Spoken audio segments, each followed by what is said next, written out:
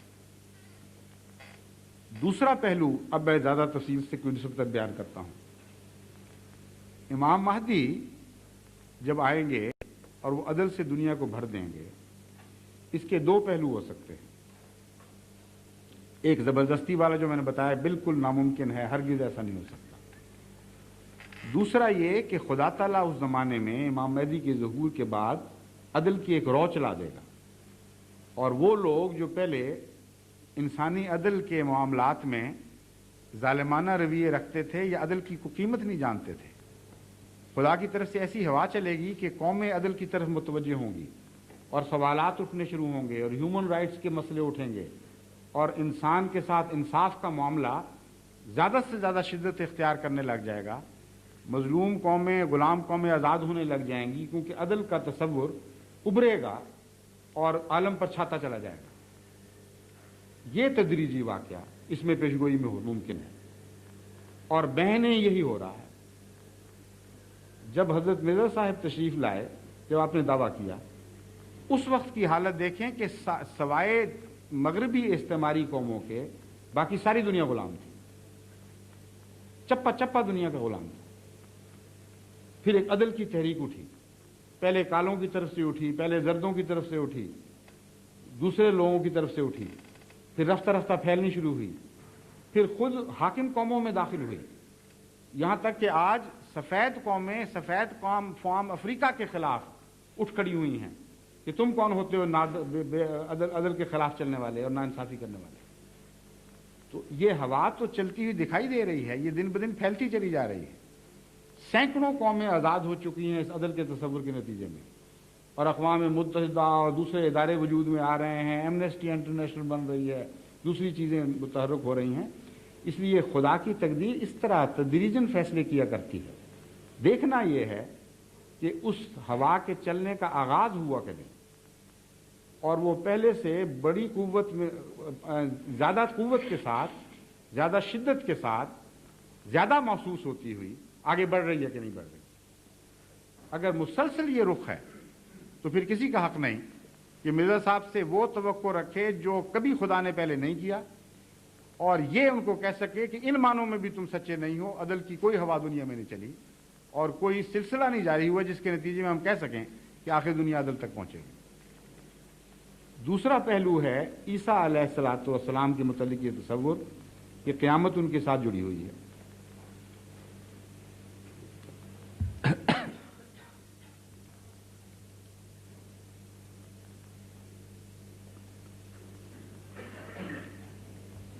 پہلی بات اس سلسلے میں قابل غور یہ ہے کہ امام مہدی ہوں یا عیسیٰ ہوں، اگر 30-40 سال تک اصلاح کے مان بعد خدا نے دنیا کی صف لپیٹ دینی ہے، یہی عقیدہ ہے اور حدیث پر مبنی عقیدہ ہے، تو پھر اس حدیث کا کیا مطلب لیں گے جس میں حضرت صلی اللہ علیہ وآلہ وسلم فرماتے ہیں کہ قیامت اشرار الناس پہ آئے گی،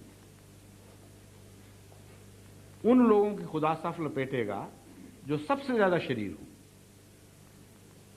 اور قرآن کریم کی ان آیات کا کیا مطلب لیں گے جن میں اللہ تعالیٰ فرماتا ہے کہ نیکوں کو خدا باقی رکھتا ہے اور بدوں کو مٹاتا ہے، اور اعمال صالحہ کا نام ہی باقیات رکھ دیا، والصالحات الباقیات، یعنی نیک عمل میں زندہ رہنے کی طاقت ہے۔ فَأَمَّا مَا يَنْفَعُ النَّاسَ فَيَمْكُثُ فِي الْأَرْضِ، جو کچھ بھی خدا کے نزدیک نفع بخش ہوتا ہے وہ اس کو جاری رکھا جاتا ہے، اس کو مٹایا نہیں جاتا۔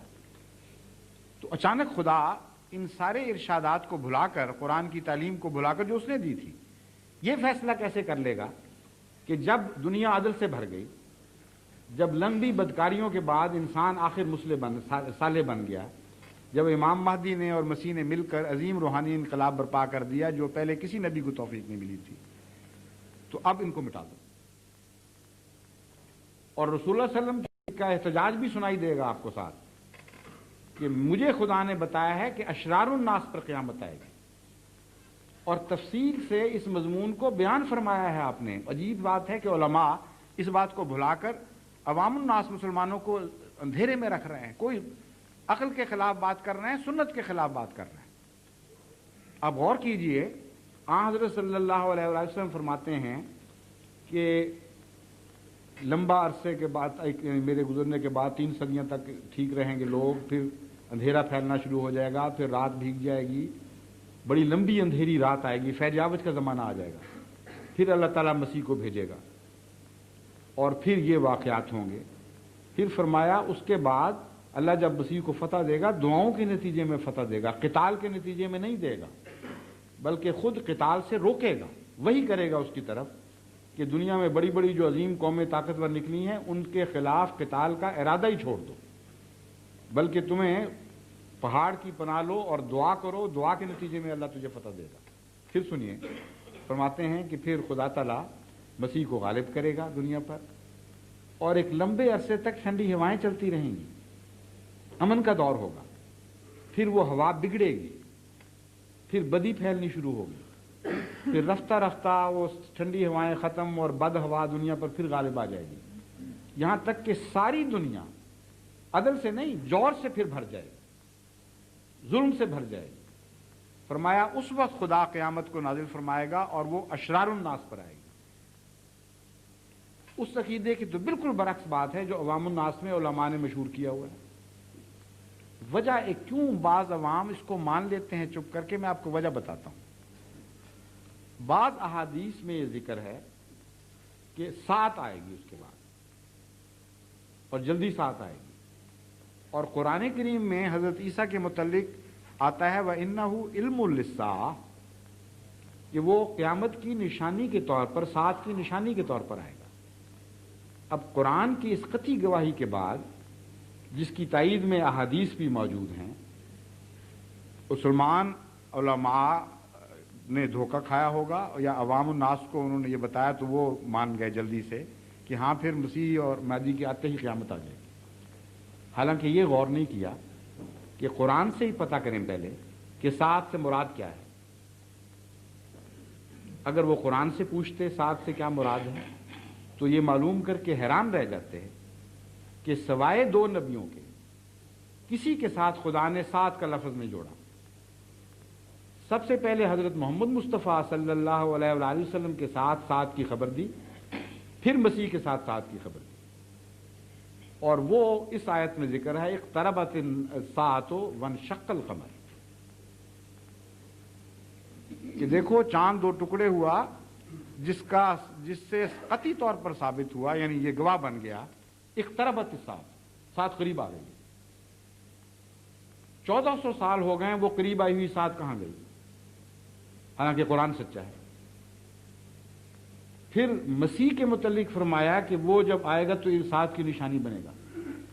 ظاہر ہے کہ جب 2 نبیوں کے متعلق، ایک اول اور ایک آخر نبی جو اس کا ماتحت غلام بن کے آنے والا ہے، ان کے متعلق ایک ہی لفظ بولا جا رہا ہے تو ایک ہی معنوں میں ہے، اور وہ ہے روحانی انقلاب۔ اور تمام پرانے علماء سات کی تعریفوں میں، قرآن کریم کی تفاسیر میں، لغات میں لکھ چکے ہیں کہ سات سے مراد صرف ظاہری طور پر تبدیلی نہیں بلکہ روحانی انقلاب برپا ہوا کرتا ہے۔ اب روحانی دنیا کا جو بادشاہ ہے وہ روحانی سات برپا کرے گا، اور روحانی سات کے نتیجے میں صدیوں کے زندہ ہو جاتے ہیں۔ چنانچہ قیامت کا جو ہمارا تصور ہے سات کا آخر پر، وہ یہی ہے، ایک طرف وہ موت کا اعلان کرتی ہے، دوسری طرف زندگی کا اعلان کرتی ہے، صرف موت کا اعلان نہیں کرتی، اعلان کرتی ہے آؤ اب تم زندہ بھی ہو جاؤ، سور پھونکا جاتا ہے۔ انبیاء جب آتے ہیں، خصوصاً عظیم الشان انبیاء، تو ان کے ساتھ یہ دونوں تقدیریں وابستہ ہوتی ہیں۔ سب سے عظیم الشان سات جو آئی ہمارے عقیدے کے مطابق وہ حضرت اقدس محمد مصطفیٰ صلی اللہ علیہ وآلہ وسلم کی بعثت کے ساتھ آئی، چنانچہ قرآن کریم نے گواہی دی اقتربت الساعۃ وانشق القمر، ساتھ قریب آ گئی، یعنی وہ انقلاب کا وقت آ گیا کہ باقی قومیں مر گئیں اور رسول اللہ صلی اللہ علیہ وسلم زندہ کرنے کے لیے آ گئے۔ اس کا ثبوت قرآن میں مزید موجود ہے۔ فرمایا ایسے وقت میں آیا کہ بر و بحر فساد سے بھر گئے تھے۔ کیا ہے وہ آیت؟ ظاہر الفساد فی البر والبحر، ظاہر کا مطلب ہے غالب آ گیا، کمپلیٹلی مغلوب کر دیا پوری طرح۔ تو فساد ایسے وقت میں محمد رسول اللہ صلی اللہ علیہ وسلم آئے جب کہ خشکی اور تری، یعنی مذہبی دنیا اور غیر مذہبی دنیا، یہ ہے قرآن کریم کی اصطلاح کا مطلب، فساد سے بھر گئی تھی اور مغلوب ہو گئی تھی۔ اور کیا اعلان کیا؟ یدعوکم لما یحییکم، تمہیں بلاتا ہے تاکہ تمہیں پھر زندہ کرے۔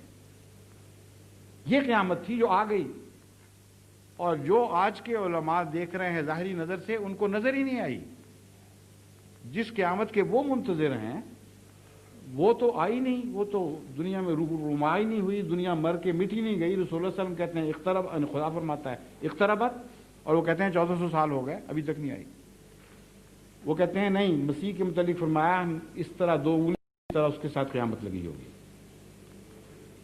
ہم کہتے ہیں وہ حدیث کیوں بھول جاتے ہو جس میں رسول اللہ صلی اللہ علیہ وسلم فرماتے ہیں انا والساعۃ کہاتین، میں اور ساتھ دونوں اس طرح جڑے ہوئے ہیں جس طرح یہ دو انگلیاں جڑی۔ اب کسی مزید تشریح کی گنجائش باقی رہتی ہے؟ تقویٰ چاہیے، صرف نفس کی سعادت چاہیے۔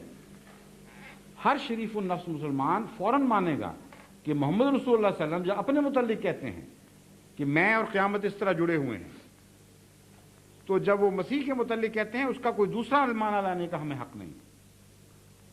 اور یہ قیامت یقیناً آ چکی ہے کیونکہ رسول اللہ صلی اللہ علیہ وسلم کے ساتھ جڑی ہوئی تھی اور وہ روحانی انقلاب تھا۔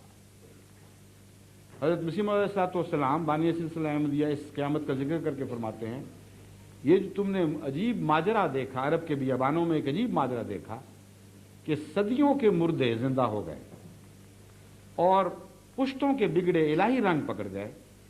یہ کیا تھا؟ یہ ایک فانی فی اللہ کی دعائیں ہی تو تھیں جنہوں نے یہ انقلاب برپا کیا۔ تو مسیح اس کے سوا کوئی اور قیامت برپا نہیں کر سکتا، نہ کوئی اور انسان دنیا میں کر سکتا ہے، اور اسی قیامت کی ویلیو ہے، اسی کی قیمت ہے۔ ورنہ ظاہری طور پر مٹانا ہو تو ویسے ہی عقل کے خلاف بات ہے کہ نیک بنا کے خدا مار دے، اور جبکہ خود فرماتا ہے کہ میں تو وارننگ دیتا ہوں لوگوں کو عذاب سے پہلے کہ نیک بن جاؤ، اس لیے بھیجتا ہوں نبی کہ ڈرائیں، اگر نہیں بنو گے تو ہلاک ہوگے۔ یہ نہیں فرماتا کہ نیک بنو گے تو میں ہلاک کروں گا۔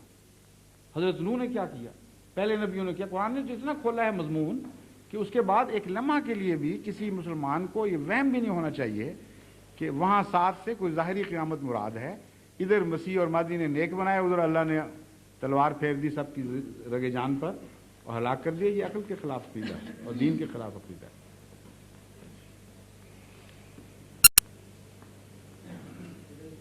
ہاں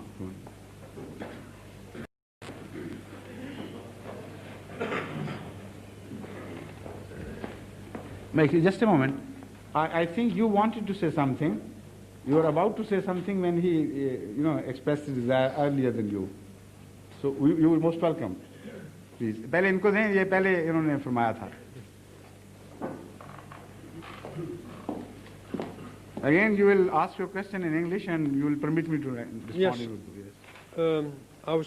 I didn't know until this morning that there was a sect of Islam which believed that the Messiah had already come for the second time, and I didn't know about this man. You didn't know that? No, I didn't know this. So I'm a bit confused. And also I always thought that when the Messiah came a second time, the day of judgment would occur at that time. The day of judgment would occur at that time because there would be a judgment of the righteous and a judgment of the wicked. Yes.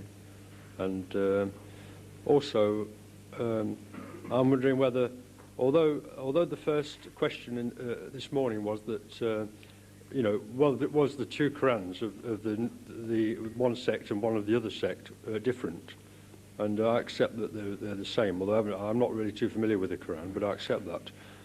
What I want to know is, did this man add to the Quran? I mean, like he never took anything away, but did he add anything to it? I'll explain that. Okay, thank you.